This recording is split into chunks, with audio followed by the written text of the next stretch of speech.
Olá, querido, olá, querida, tudo bom?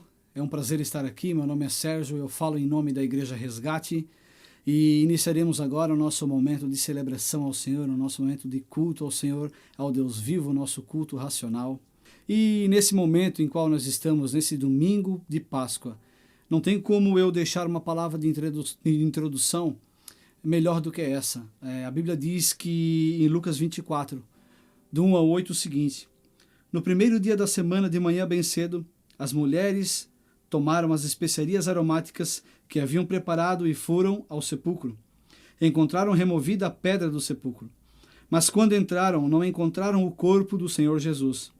Ficaram perplexas e, sem saber o que fazer, de repente 2 homens com roupas que brilhavam como a luz do sol colocaram-se ao lado delas. Amedrontadas, as mulheres baixaram o rosto para o chão e os homens lhe disseram: por que vocês estão procurando entre os mortos aquele que vive? Ele não está aqui, ele ressuscitou. Lembre-se do que ele lhes disse quando ainda estava com vocês na Galileia.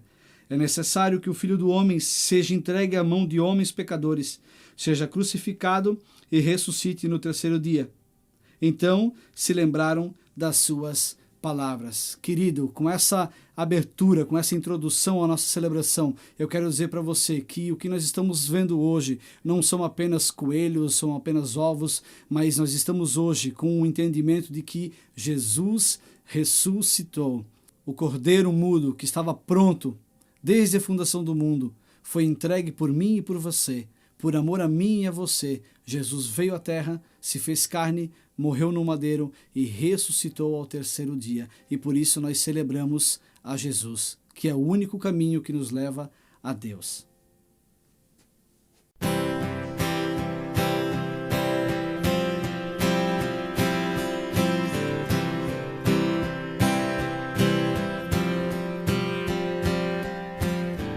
Mudaste o meu viver,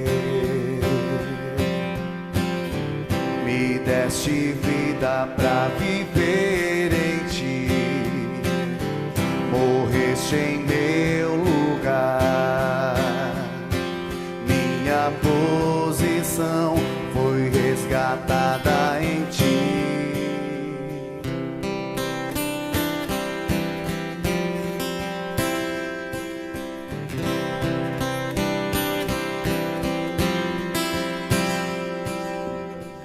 Mudaste o meu viver, me deste vida pra viver em ti, morreste em meu lugar, minha posição foi resgatada em ti.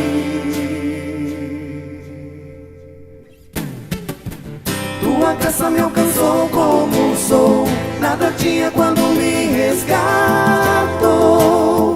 Por amor, vida eterna encontrei lá na cruz. Tua vida em minha vida, Jesus, meu Jesus. Tua graça me alcançou como sou, nada tinha quando me resgatou. Por amor, vida eterna encontrei lá na cruz. Tua vida em minha vida, Jesus, meu Jesus.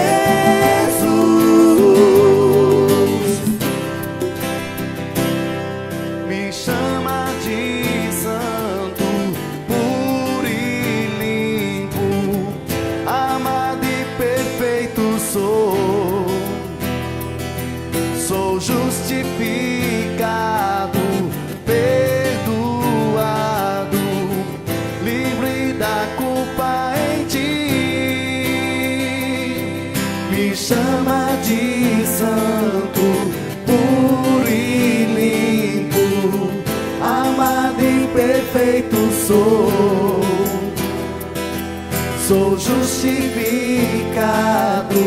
perdoado, livre da culpa em ti. Me chama de santo, puro e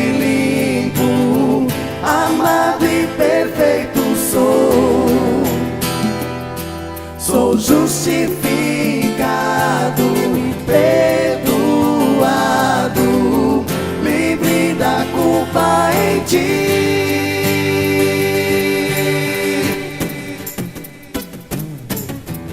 Tua graça me alcançou como sou, nada tinha quando me resgatou.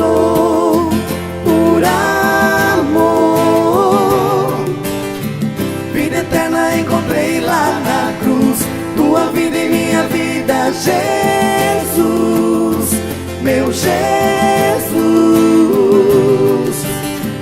Tua graça me alcançou como sou, nada tinha quando me resgatou. Por amor, vida eterna encontrei lá na cruz. Tua vida em minha vida, Jesus, meu Jesus.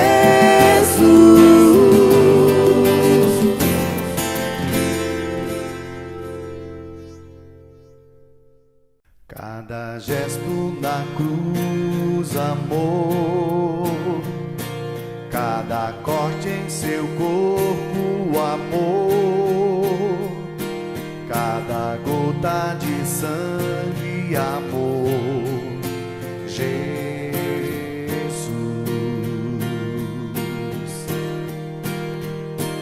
Cada prego cravado, amor. Cada açoite em seus ombros, amor. Cada espinho em sua face, amor. Jesus.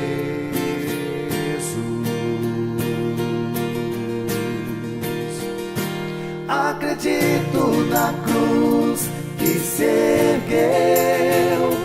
Acredito no sangue que verteu. Acredito em ti, acredito em ti, Jesus. Cada gesto na cruz, amor. Cada corte em seu corpo, amor.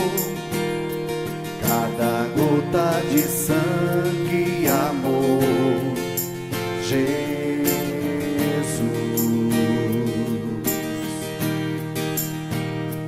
Cada prego cravado, amor. Cada açoite em seus ombros, amor. Cada espinho em sua face, amor. Jesus.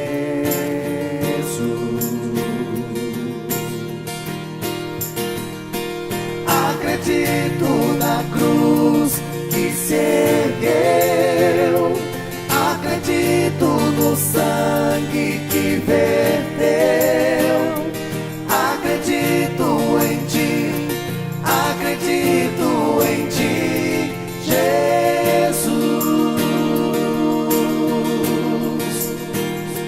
Acredito na cruz que se ergueu. Acredito no sangue que verteu. Acredito em ti, acredito em ti, Jesus.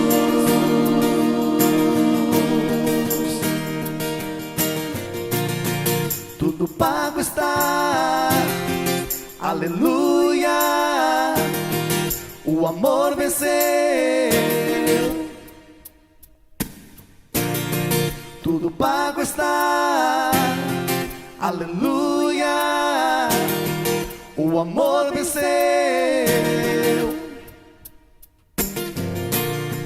Tudo pago está, aleluia. O amor venceu.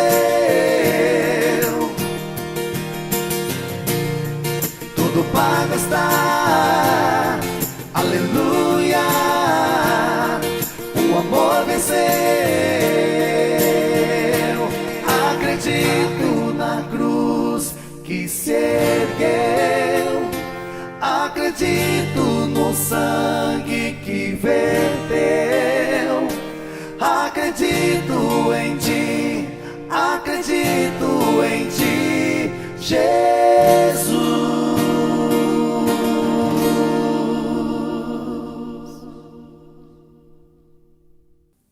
Queridos, vamos então ao nosso momento de dízimos e ofertas, o nosso momento de generosidade.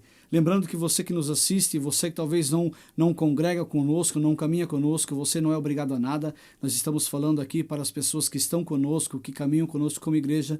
Mas se você também sentir no coração de ajudar a igreja com uma oferta, uma contribuição, nós ficaremos muito gratos por isso.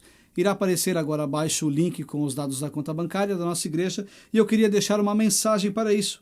Provérbios 22:9 diz o seguinte: quem é generoso será abençoado, pois reparte o seu pão com o pobre. Então a generosidade é uma qualidade de quem ama dar. Generosidade é uma qualidade de quem ama dar. Ser generoso é ajudar quem está necessitado. Deus abençoa quem é generoso. Você sabia disso? Deus abençoa quem é generoso. Na multiplicação dos pães, você vai entender que apareceu um menino com 5 pães e 2 peixes. O interessante de tudo isso é que 5 pães e 2 peixes na mão de uma pessoa generosa que abriu mão disso e deu para os outros, no final se tornou 12 cestos cheios.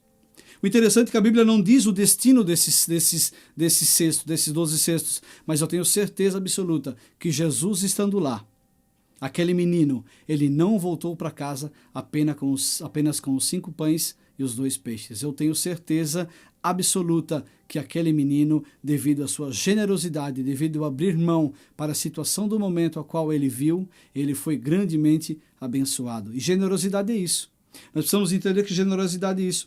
A pessoa generosa reflete o amor de Deus. Deus supre as necessidades do generoso, como foi com esse menino.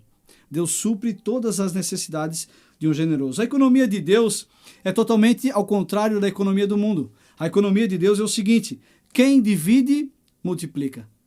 Quem divide é que multiplica. E é extraordinário isso, porque nós vemos isso nessa passagem. Aqui diz Provérbios que quem é generoso é abençoado. Então, queridos, você que deseja ofertar e dizimar conosco, fique à vontade e daqui agora para frente nós estaremos iniciando a palavra da nossa celebração do nosso culto. Fiquem na paz. Voltamos então com a nossa mensagem do dia. E o título que eu dei para essa mensagem é O Brado de Cristo na Cruz. Nada melhor do que falar do processo em que Jesus passou para que hoje nós podamos estar celebrando a Páscoa. A Bíblia diz, como nós lemos antes, no terceiro dia, Jesus ressuscitou. E diz o seguinte, Mateus 27, 33 ao 51. Chegaram a um lugar chamado Gólgota, que quer dizer lugar caveira, e lhe deram de beber vinho misturado com fel. Mas ele, depois de prová-lo, recusou-se a beber. Depois de o crucificarem, dividiram as suas roupas, tirando suas sortes. E sentando-se, vigiaram-no ali. Por cima da sua cabeça colocaram por escrito a acusação feita contra ele. Este é Jesus, o Rei dos Judeus. 2 ladrões foram crucificados com ele, um à sua direita e outro à sua esquerda. Os que passavam ali lançavam-lhe insultos, balançando a cabeça e dizendo: você que destrói o templo e reedifica em 3 dias, salve-se, desça da cruz se é o Filho de Deus. Da mesma forma, os chefes dos sacerdotes, os mestres da lei e os líderes religiosos zombavam dele, dizendo: salvou os outros, mas não é capaz de salvar a si mesmo. Ele é o Rei de Israel. Desça da cruz e creremos nele. Ele confiou em Deus. Que Deus o salve agora dele. Tenha compaixão. Pois disse: sou filho de Deus. Igualmente o insultavam os ladrões que haviam sido crucificados com ele. E houve trevas sobre toda a terra, do meio-dia às 3 horas da tarde. Por volta das 3 horas da tarde, Jesus bradou em alta voz: Eloi, Eloi, lama sabachthani, que significa: meu Deus, por que me abandonaste? Quando alguns dos que estavam ali ouviram isso, disseram: ele está chamando Elias. Imediatamente um deles correu em busca de esponja, embebeu em vinagre, colocou na ponta de uma vara e deu a Jesus para beber. Mas os outros disseram: deixam-no, vejamos se Elias vem salvá-lo. Depois de ter bradado novamente em alta voz, Jesus entregou o seu espírito. E naquele momento, Quando Jesus entrega o seu espírito, o véu do santuário rasgou-se em duas partes, de alto a baixo, e a terra tremeu e as rochas se partiram. Obrigado, Espírito Santo, pela tua palavra. Nós te glorificamos em nome de Cristo Jesus. Nós temos a certeza que uma vez mais hoje, para mim e para as pessoas que estão assistindo nós nesse momento, Jesus vai ser glorificado, Jesus vai ser exaltado, a clareza do Evangelho de Jesus será transmitida a essas pessoas e eu tenho certeza que graça e favor serão multiplicados na vida de todos. Queridos, vamos percorrer hoje uma trajetória feita por Jesus nas últimas 6 horas, desde quando Jesus chega ao Gólgota até o momento da sua morte. Eu quero trazer para você um pouco mais de clareza desse detalhe, do que aconteceu neste momento tão grandioso da história humana. Jesus é preso, ele é chicoteado, cuspiram nele, zombaram dele, e ele chega ao final num lugar chamado Caveira, no Gólgota. E somente os piores eram levados para esse lugar. Somente quem merecia a morte de cruz, os piores, eram levados para esse lugar. E Jesus estava lá entre 2 ladrões. Jesus foi levado para esse lugar. Os piores da época morreriam à morte de cruz. Hoje estamos comemorando a Páscoa, como eu já falei. Porém, essa é uma data muito além de chocolates e coelho. Essa é a data que simbolicamente estamos lembrando do sacrifício do Cordeiro, o Filho de Deus. A Bíblia diz que ele estava pronto desde a fundação do mundo. Olha só que legal isso. A Bíblia diz que o Cordeiro estava pronto desde a fundação do mundo. Então imagine você. Na fundação do mundo, o Cordeiro estava pronto. E quando Deus formou o homem, pense comigo, olha só, imagine comigo. A Bíblia diz que Deus, a Trindade, Deus Pai, Deus Filho e Deus Espírito Santo formam o homem do barro. Então quando eles estão formando ali, estava Deus Pai, Deus Filho, Deus Espírito Santo. E a Bíblia diz que Jesus, estando ali na criação do homem, ele já sabia, ele já tinha convicção e a clareza que um dia ele precisaria morrer por aquilo no qual ele estava sendo formado. Eu não sei para você, mas isso para mim é algo fantástico, é algo tremendo, saber que o Criador de tudo, aquele que nos formou, já sabia que precisava morrer no madeiro para ter salvação da humanidade, para reconciliar o Pai com a humanidade. Que tremendo isso! Então acontecem coisas na cruz, detalhes preciosos que eu quero trazer e explorar aqui nesse dia. Eu peço que você preste muita atenção, nós vamos falar sobre o cenário do que aconteceu, desde o Gólgota até a morte de Jesus. Você vai ver que cada detalhe, cada vírgula, tudo vai falar, tudo vai apontar para o Messias, tudo vai apontar para o amor de Deus. Então no primeiro momento, Jesus é levado ao Gólgota, em um lugar de morte, e do lado dele tinham 2 ladrões, os piores da época. Segundo momento, Jesus é tratado com vinho e fel. Jesus é tratado com vinho e fel. Olha só, antigamente a prática de dar bebida forte para eles acontecia. Provérbios 31 fala isso. Provérbios 31 fala isso. Dai bebida forte aos que perecem vinho. E no final ele fala assim, ó, para aliviar as suas fadigas e que não se lembre mais delas. Então a prática de dar vinho com fel era uma prática para aliviar a dor de alguém que estava morrendo. E quando isso acontece em Jesus, os soldados dão para ele essa esponja, esse vinho com fel para Jesus, e aí ele diz, numa tentativa de tentar ajudar a aliviar a dor de Jesus. Eles tentam aliviar a dor que o Messias estava passando na cruz. Então agora eles querem ajudar e trazer um pouco de alívio nesse momento. Mas olha só que loucura, não tem por que Jesus tomar esse vinho com fel. Por isso que Jesus ele coloca na boca e ele cospe, ele não toma isso. Porque se Jesus tomasse isso, a Escritura, o que diz lá em Isaías 53 não seria cumprido. O que diz em Isaías 53 não seria cumprido. Então Jesus, o Cordeiro, ele precisava estar em plena consciência, sentindo toda a dor, toda a opressão, todo o desespero, tudo que era para mim e para você, a morte de cruz, Jesus precisava sentir. Então, ele precisava sentir tudo isso e por isso ele não bebe vinho com fel. Olha só, deixa eu dar um exemplo. Se Jesus ele toma o vinho com fel, eu não posso dizer que talvez Jesus pode curar alguém que está com problema em um nervo. Eu não posso talvez dizer que Jesus não é suficiente para curar um câncer. Eu não posso dizer que Jesus é suficiente para curar alguém com HIV ou com algum diagnóstico maligno. Porque se Jesus bebe aquele vinho com fel, se Jesus tem a clareza e o discernimento de tomar aquilo, uma parte do corpo dele estaria sendo aliviado a dor. Mas a Bíblia diz que ele precisou suportar tudo.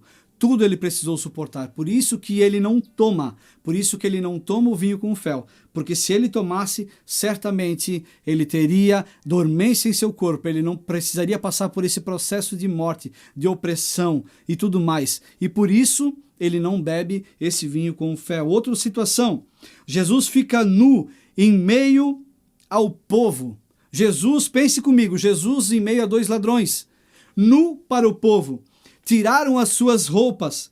Jesus foi levado ao mais alto nível de morte e de zombaria, porque alguém que era morto em uma cruz já era uma pessoa terrível, mas aquele que era tirado a sua roupa em um madeiro, você não tem noção. Era um dos piores da época. Então eles tiraram a roupa de Jesus. Lá em João 19:23 diz o seguinte: tendo crucificado Jesus, os soldados tomaram as suas roupas e dividiram em 4 partes, uma parte para cada um deles, restando a túnica. Esta, porém, era sem costura, tecida em uma única peça de cima e embaixo. Queridos, por que eles tiram a roupa de Jesus e ela é cortada em 4 partes? Por que ela é rasgada em 4 partes? O que eu quero dizer para você aqui, que essa roupa rasgada em 4 partes significa a palavra de Deus. Eles rasgaram a roupa em 4 partes, simbolizando os 4 cantos da terra, norte, sul, leste e oeste, dizendo que todo o evangelho, todo o planeta Terra, todo mundo é alcançado pela clareza do evangelho. Todo o evangelho é alcançado. Eu percebo aqui que aqui está se cumprindo o que disse Salmos 22:18. Salmos 22:18. E também outra coisa interessante é que os soldados rasgaram a roupa, falando o seguinte: que esse evangelho será pregado às 4 nações. Por que eles não rasgam a capa? Porque a capa fala de um sacerdócio, ela fala de um governo, ela fala de um chamado. E eu quero dizer para você, no sacerdócio de Cristo ninguém toca. No chamado de Cristo ninguém toca. No governo de Cristo ninguém toca. Por isso que a capa dele não era rasgada. Por isso que a capa dele não foi rasgada. Por isso que eles não tocaram na capa, eles não tiveram coragem de rasgar a capa, mas tiraram os sortes. Por que eu estou falando para você sobre a questão das vestes rasgadas em 4 partes? Olha o que diz Atos 1:8. Mas receberão poder. Olha só. Mas receberão poder quando o Espírito Santo descer sobre vocês. E serão minhas testemunhas em Jerusalém, toda a Judeia, Samaria e aos confins da terra. Que tremendo isso. Tudo na Bíblia fala. A veste, então, é rasgada em 4 partes para dizer que o evangelho será pregado, sim, em todo canto da terra. Pilatos mandou escrever uma placa acima de Jesus dizendo: Jesus Nazareno, o rei dos judeus. Por que é um sinal colocado em cima da cabeça de Jesus? Por que essa frase incomodou tanto os judeus, ao ponto de Pilatos dizer: o que eu escrevi e não mudo? Por que as palavras foram trazidas e escritas em 3 línguas diferentes? Por que esse sinal é mencionado nos 4 evangelhos? Perceba aqui o amor de Deus em anunciar ao mundo o caminho, a verdade e a vida. Pilatos, mesmo sem querer, ele escreve para todo mundo ver: Jesus Nazareno, o rei dos judeus. É algo extraordinário isso aqui, porque era de costume colocar a inscrição em cima do madeiro, por o motivo da morte pelo qual a pessoa estava morrendo. E o motivo da morte de Jesus era porque ele era o rei dos judeus, ele era o Messias. Irônico isso, porque essas palavras reconheciam que Jesus realmente é o rei dos judeus. Havia protestos, tentaram tirar, mas Pilatos falou: não, o que eu escrevi, isso eu não mudo de fato algum. Sabe o que eu percebo disso? Que essa placa, essa inscrição, ela logo dá um fruto imediato. Onde eu entro num outro tópico, que Jesus em meio a 2 ladrões e a multidão zombando dele. Eu percebo que Jesus, em meio aos 2 ladrões, quando um ladrão vê aquela inscrição acima de sua cabeça, o fruto é imediato. E eu gosto muito disso. Mas antes, eu preciso entender que essa inscrição foi um escândalo para os judeus. Foi um escândalo para os judeus. Olha só o que diz o seguinte, Lucas 23, 39 diz o seguinte: um dos criminosos que ali estavam, pendurados, lançavam-lhes insulto: você não é o Cristo? Salve-se a si mesmo e a nós. Mas o outro criminoso respondeu dizendo: você não teme a Deus. Você não teme a Deus, nem estando sob a mesma sentença. Qual que era a sentença? A morte de cruz. Mesmo estando com a mesma sentença, nós estamos sendo punidos com justiça, porque estamos recebendo o que de nós é merecido, o que de nós, dos nossos atos é merecido. Mas este homem não cometeu mal algum. Jesus, o Rei dos Judeus, este homem não cometeu mal algum. Então disse-lhe a Jesus: Jesus, lembre-se de mim quando entrares no teu reino. E Jesus respondeu: eu lhe garanto, eu tenho a certeza, eu tenho a clareza, eu tenho a convicção que hoje mesmo você estará comigo no paraíso. O que eu vejo aqui é que Jesus já via o resultado, o fruto do seu penoso trabalho, onde diz Isaías 53. No momento em que Jesus está ali morrendo, um insultando, o outro dizendo: Senhor, lembre-se de mim. Neste momento, a palavra de Isaías 53 está se cumprindo. Jesus vendo o fruto do seu penoso trabalho. É algo extraordinário. Pessoas zombando dele, tirando uma com ele. Se és filho de Deus, desça daí. Se você realmente é o filho de Deus, se você é rei dos judeus, desça daí, vem aqui. Salmos 22 já era uma profecia daquilo que Jesus ia passar na cruz. Salmos 22 diz o seguinte: caçoaram de mim todos os que me veem, balançando a cabeça, lançando insultos contra mim. Recorra ao Senhor, que o Senhor o liberte, que o livre, já que Ele quer tão bem. Olha só, eu vejo aqui outras pessoas chegaram e ridicularizaram Jesus.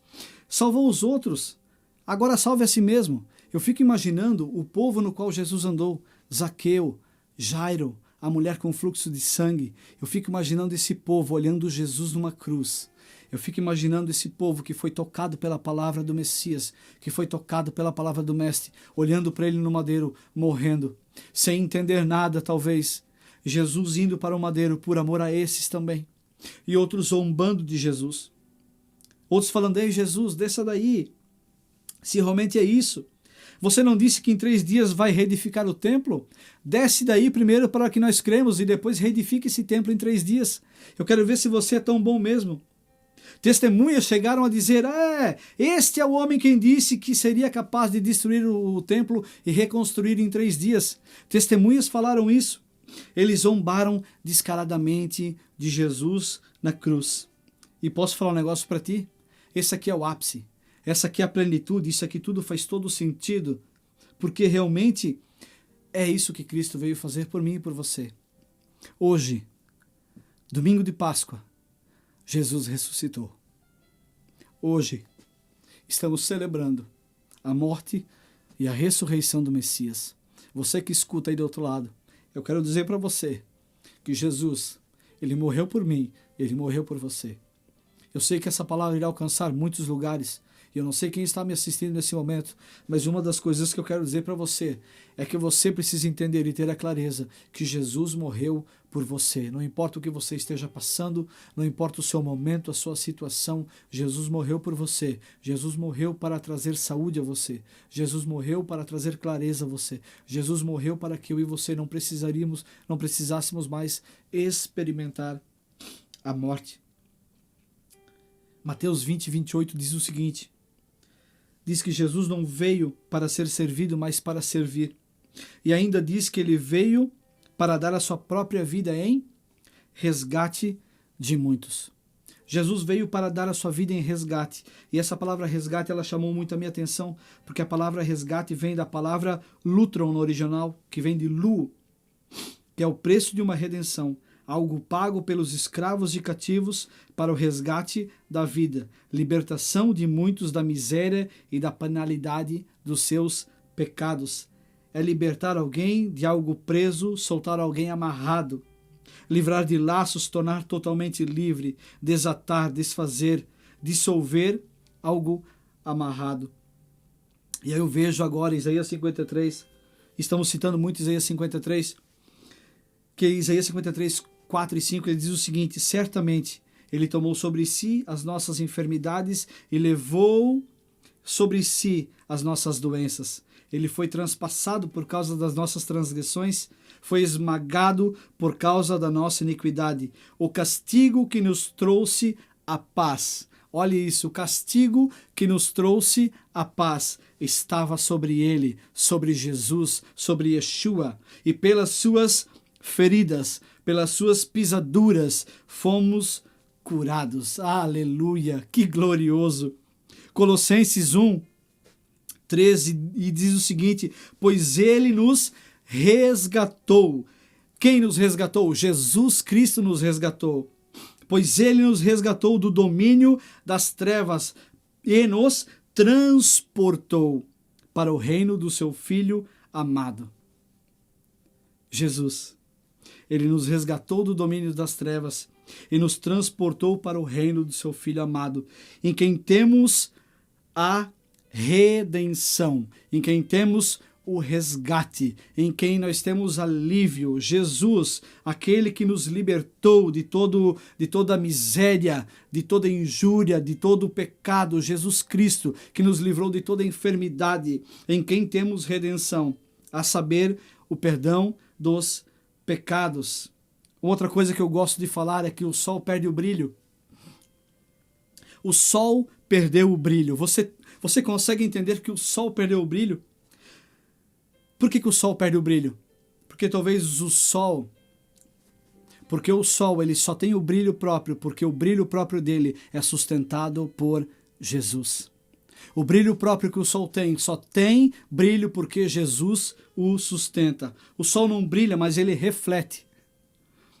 O sol foi feito no 5º dia, porém no primeiro já existia luz. Você já entendeu isso? Que o sol foi feito dias depois que Deus disse, haja luz, luz seja. A Bíblia diz que quando Jesus está na terra, ele afirma: eu sou a luz do mundo, eu sou a luz do mundo, e quem anda comigo não verá trevas. O sol perde o brilho, porque sem Jesus nada subsiste. Sabe por que eu sei que amanhã o sol vai brilhar? Eu tenho certeza que amanhã ao acordar o sol vai brilhar. Sérgio, mas pode acordar e está tudo nublado. Mesmo estando nublado, eu tenho certeza que o sol amanhã vai brilhar. Por quê? Porque Jesus está vivo. Jesus está à direita do Pai. Jesus ressuscitou. Aleluia! A Bíblia diz que tudo subsiste nele, e sem ele, nada do que existe, existiria. Colossenses fala isso. Por isso que o sol perde o brilho e tudo vira um caos. Outro momento, Jesus, pela primeira vez, chama o Pai de Deus. Jesus, pela primeira vez, chama o Pai de Deus. Desde antes de toda a criação, desde antes de tudo, a relação entre a Trindade sempre existiu. A relação entre o Deus Pai, o Deus Filho e o Deus Espírito Santo. A Trindade, ela nunca teve, em momento algum, a sua relação quebrada. Jesus diz Deus meu, porque não tem sentido Jesus estando na cruz, morrendo por mim e por você, pelos nossos pecados, dizer Pai meu, até porque um pai nunca abandona um filho. A Bíblia diz que Deus não abandona um filho. Então por que ele diz Deus meu, e não Pai meu? Porque nesse momento Jesus estava levando, estava sobre ele, estava carregado daquilo que eu e você merecíamos, de todo o pecado, de toda a calúnia, de toda a difamação, de toda a doença. Sobre ele estava tudo isso. Isaías 53 que lemos, estava sobre ele isso. A Bíblia diz que Deus é santo. A Bíblia diz que Deus ama o pecador, mas odeia o pecado. Por isso que neste momento ele vê Jesus com os nossos pecados, ele vê Jesus cheio dos pecados, e ele não tem como olhar para Jesus, ele está de costas para o Filho. E aí Jesus fala, Deus meu. Por isso que ele fala Deus meu, porque é a primeira vez onde a Trindade é rompida, onde o relacionamento da Trindade é rompido. É a primeira vez que a Trindade, existe um elo entre a Trindade, existe um rompimento do elo entre a Trindade. É a primeira vez que Jesus fala, Deus meu, Deus ama o pecador, como eu falei, mas não compactua com o pecado. Nós não tínhamos como pagar essa dívida. Escute, a dívida que Jesus pagou na cruz, nós não tínhamos como pagar. Mas como Deus é tão bom, tão gracioso, tá? E Ele é justo demais para não pagar, Ele coloca na conta dele mesmo. E por isso Ele manda Jesus para a terra. E Jesus é crucificado, é pendurado no madeiro, é morto. Mas ao terceiro dia, Ele ressuscitou. Hoje estamos comemorando simbolicamente a ressurreição do Messias, a ressurreição de Yeshua. Jesus Cristo ressuscitou. Colossenses 2 diz o seguinte: quando vocês ainda estavam mortos em pecados, na incircuncisão da sua carne, Deus os vivificou com Cristo. Ele nos perdoou todas as transgressões e cancelou a escrita de dívida, que consistia em ordenanças e que nos era contrária. Ele a removeu. Escute isso. Ele a removeu, pregando-a na cruz, e tendo despojado os poderes e as autoridades, fez deles um espetáculo público, triunfando sobre eles na cruz. Jesus pagou essa dívida por mim e por você. Jesus pagou o preço por mim e por você. Por que Jesus fala Deus meu? Para que eu e você não tenhamos mais essa sensação de abandono. Como eu falei, um pai não abandona. Jesus passou a sensação de abandono na cruz, sendo eu e você, para que eu e você não possamos mais dizer Deus meu. Ei, é Pai meu. Pai meu, não é mais Deus meu, é Pai meu. Jesus é a ponte entre Deus e a humanidade. Outra coisa fantástica que eu quero trazer para vocês é que está consumado, disse Jesus, está consumado. Jesus fica na cruz por 6 horas e diz, está consumado. O que Jesus consumou? O que significa esse estar consumado? Qual foi a obra que ele falou que está consumado? Essa é a obra de Deus, estando em Cristo, resgatando a humanidade. Hebreus 9,15 diz o seguinte: por essa razão, Cristo é o mediador de uma nova aliança, visto que ele morreu como resgate. A palavra resgate, visto que ele morreu como resgate pelas transgressões cometidas sobre a primeira aliança. Ninguém pela lei consegue ser justificado. Eu e você, pelas nossas obras, não somos nunca justificados. Não tem como eu e você, pela nossa obra, dizer que nós conseguimos ser justificados. A justificação vem pela fé. E a fé no Filho de Deus, a fé em Cristo Jesus. A fé da obra consumada em Cristo Jesus. Quando Jesus diz está consumado, o que ele consuma? Ele consuma o seguinte: eis o Cordeiro que tira o pecado do mundo. Está consumado. O caminho, a verdade e a vida que nos leva ao Pai. Está consumado. O pão vivo que desceu dos céus. Está consumado. A água viva que mata a sede para sempre. Está consumada. O bom pastor que dá a vida pelas ovelhas. Está consumado. Tudo está consumado. Querido, querida, por favor, em nome de Cristo Jesus, abra o seu entendimento para essa palavra. Tudo está consumado. Ele diz tetelestai. Tetelestai, está consumado. Aí sim, Jesus, depois de falar, está consumado, ele volta a chamar Deus de Pai. E ele diz, Pai, agora sim, eu entrego o meu espírito em tuas mãos. Eu entrego o meu espírito em tuas mãos. E onde eu entro num outro ponto, é que o véu se rasga de cima a baixo. O véu se rasga de cima a baixo, por quê? Porque só o céu toca a terra, mas a terra não toca o céu. Por isso que o véu se rasga de cima a baixo. Agora Deus deixa de habitar em tabernáculos. Deus deixa de habitar em tabernáculos de construção humana, feitas por mãos humanas, mas ele começa a habitar naquilo que ele formou um dia. Ele começa a habitar dentro de mim e de você. Algo cumprindo a profecia de reconstruir o templo em 3 dias. Era isso que Jesus estava falando. Ei, derrube o templo, que em 3 dias eu reedificarei ele. Jesus estava falando o seguinte: a partir de agora, Deus não vai mais habitar em templos feitos por homens, mas ele vai fazer morada dentro de mim e de você. E era isso que estava se cumprindo quando o véu se rasga de cima embaixo.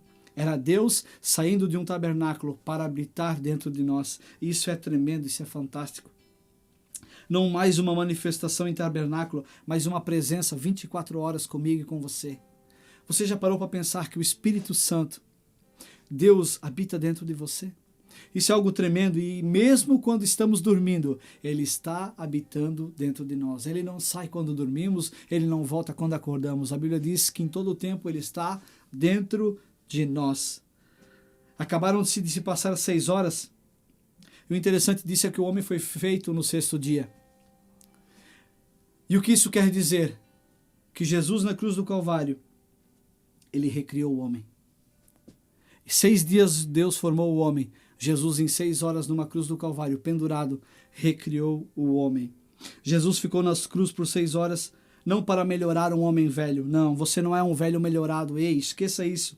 Jesus ficou na cruz por 6 horas para fazer nova todas as coisas através dele.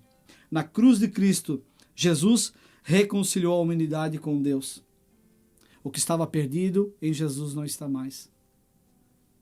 O que precisa de uma cura em Jesus é curado. O que precisa de um toque em Jesus é tocado. Que fantástico isso. Somos nova criação, feita através da obra de Cristo na cruz. E agora Deus não está mais somente nos céus e em tabernáculos. Agora a palavra de Deus diz que Ele está dentro de nós. O Espírito Santo de Deus está dentro de nós, nos guiando em toda a verdade, em toda a clareza de verdade. Agora em Cristo não vivemos escravos do pecado, da enfermidade e da miséria. Agora somos livres para viver a vida de Deus. Ah, meu Deus, que tremendo isso. Ter acesso ao que Ele tem, pensar como Ele pensa, agir como Ele age, ter a clareza das coisas através do Espírito dEle que habita dentro de mim. E em outro momento a terra treme e as rochas se fendem. E não tem como não lembrar aqui de Moisés em Êxodo 33, porque Moisés diz o seguinte: Senhor, eu quero ver a tua face.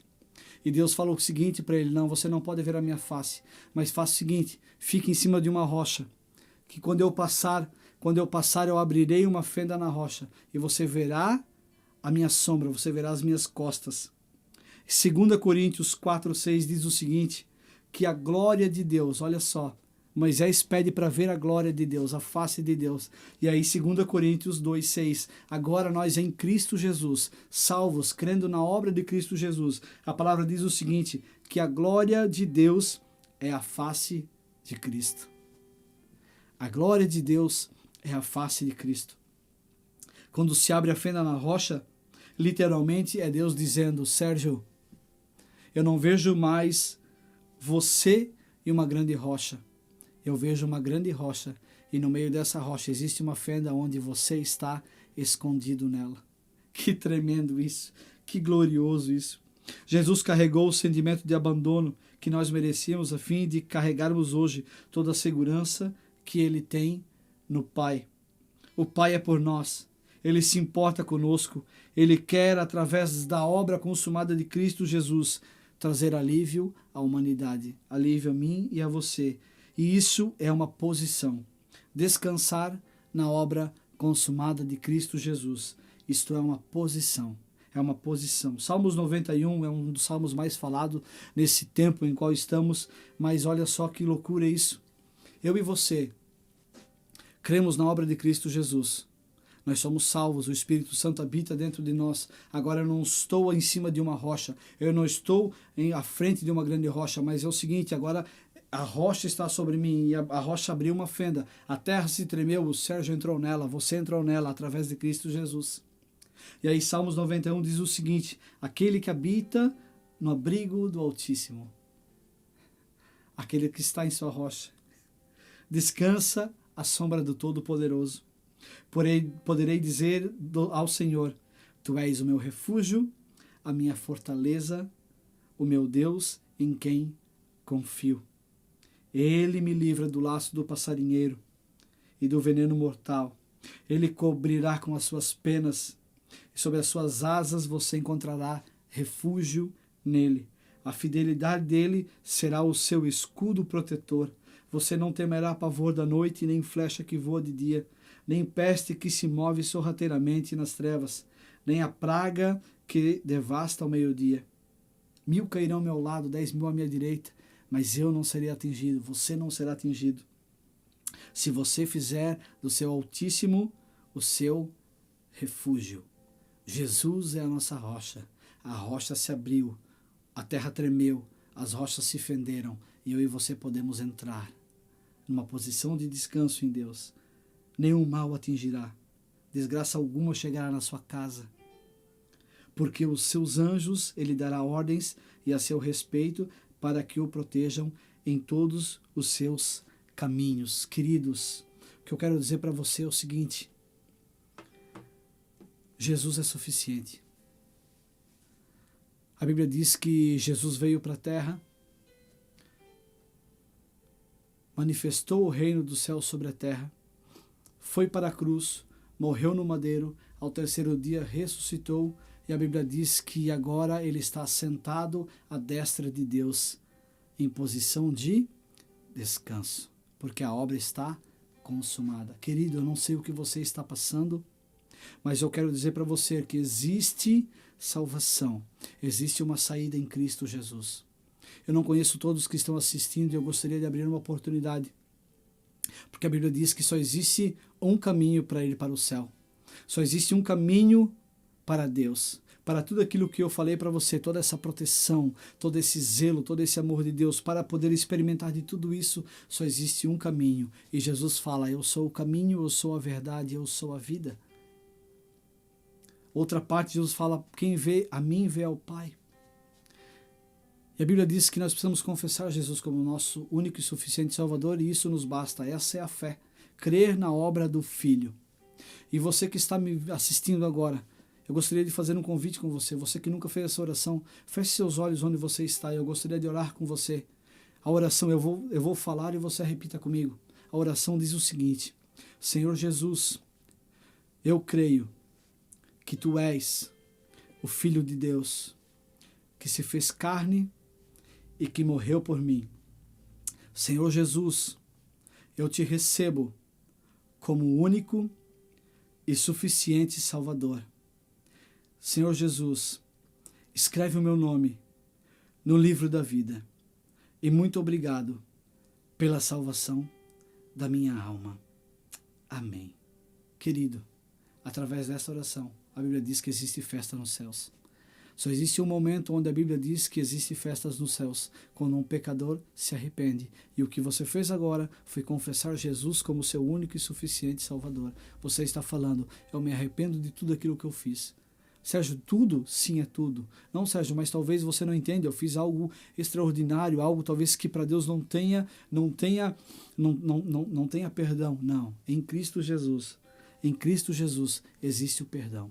Em Cristo Jesus os nossos pecados são perdoados, e através dessa oração que você fez agora, os céus estão em festas, o seu nome está no livro da vida, e a partir de agora você pode descansar no Senhor.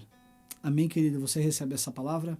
Eu declaro que a sua casa, Senhor, os seus negócios serão bem-sucedidos, Senhor, o emprego onde você está. Eu declaro, Senhor, em nome de Jesus Cristo, que esse irmão, essa irmã que me ouve agora, Senhor, que o Senhor seja a certeza e a clareza dele, Pai, em nome de Jesus. Sim, Espírito Santo, traga cada vez mais a clareza de quem é Jesus, para que nós possamos entender, Senhor, cada vez mais a simplicidade do Evangelho da cruz. Saber que Jesus disse: tetelestai, está consumado, e por estar consumado nada mais nos falta. Obrigado, Jesus, por essa Tua palavra. Obrigado, nós te damos toda a honra, toda a glória, em nome de Cristo Jesus. Amém. Queridos, nós teremos agora o nosso momento da ceia. E nesse momento de ceia, a palavra diz em 1 Coríntios 11, 23 ao 25, diz o seguinte: pois recebi do Senhor e também lhe entreguei, que o Senhor Jesus, na noite que foi traído, tomou o pão e, tendo dado graças, partiu e disse: este é meu corpo, que é dado em favor de vocês. Façam isso em memória de mim. E da mesma forma, depois da ceia, ele tomou o cálice e disse: este cálice é uma nova aliança do meu sangue. Façam isso sempre que beberem em memória de mim. Querido, querida, Jesus morreu em nosso lugar para que nós possamos ter vida. E participar da ceia é isso, é relembrar o que Jesus fez na cruz, é relembrar que ele ressuscitou e é relembrar também que um dia ele voltará para buscar a sua igreja, para buscar a sua noiva. Ceia não é um lugar de tristeza, querido, tire isso da mente. Ceia não é um lugar de tristeza, não é um lugar de lembrar de pecados. Ceia é um lugar de libertação, é poder olhar para a ceia e no momento que eu e você estivermos ceando, é lembrar da obra única e suficiente de Cristo Jesus, é entender que Jesus é suficiente. Creia que a ceia é lembrar da morte de Jesus, lembrar que ele pagou o nosso preço e morreu a nossa morte. Ceia é lembrar que podemos participar daquilo que Jesus conquistou na cruz. Ceia é lembrar que o amor em pessoa disse: Tetelestai, está consumado. E por isso eu quero dizer para você agora, bem-vindo à mesa da libertação, a ceia. Querido, vamos ceiar juntos? Vou pegar aqui meu pão, corpo, o suco da uva, simbolizando o sangue, e vamos ceiar juntos. Querido, é um momento de muita alegria. Celebre na sua casa. Celebre na sua casa, junte a família, é um tempo muito gostoso, é um tempo prazeroso, é um tempo de lembrarmos daquilo que Jesus fez e lembrarmos que um dia ele voltará. Só que isso também é lembrarmos que entre o que Jesus fez, Tetelestai, está consumado, e entre buscar a sua noiva, ele é o nosso refúgio, ele é a nossa fortaleza, ele é o nosso socorro sempre presente. Tá bom, querido? Vamos cear juntos?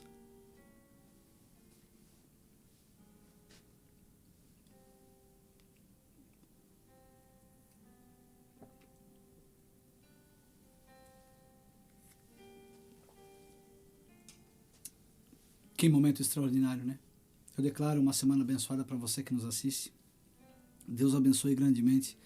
Eu tenho certeza que de uma forma e de outra, essa palavra ela vai tocar o teu coração, ela vai mexer com o teu espírito. Eu declaro em nome de Jesus Cristo que você não pode ser o mesmo depois de uma palavra dessa. Eu declaro, não é porque o Sérgio está falando, não é porque alguém está falando, é porque a palavra de Deus, a palavra viva e eficaz do Senhor Jesus. Abra o seu coração e desfrute do descanso em Deus. Permaneçam abençoados e uma semana extraordinária a todos vocês. Beijão, até a próxima.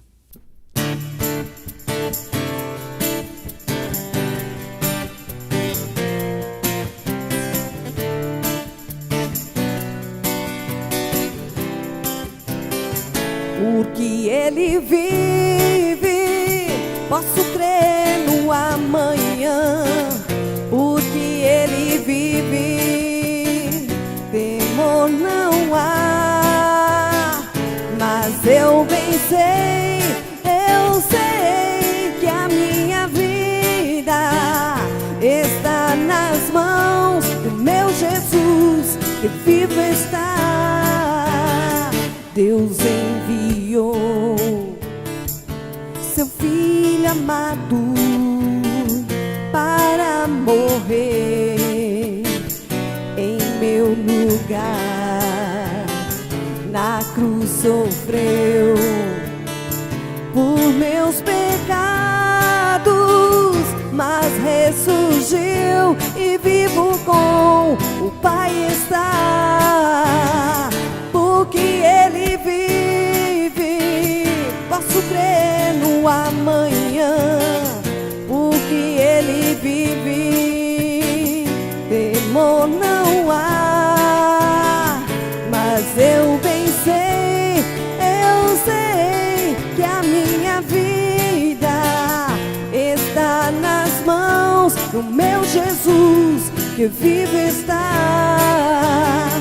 E quando enfim chegar a hora em que a morte eu enfrentarei, sem medo então terei vitória, verei a glória, o meu Jesus que vivo está.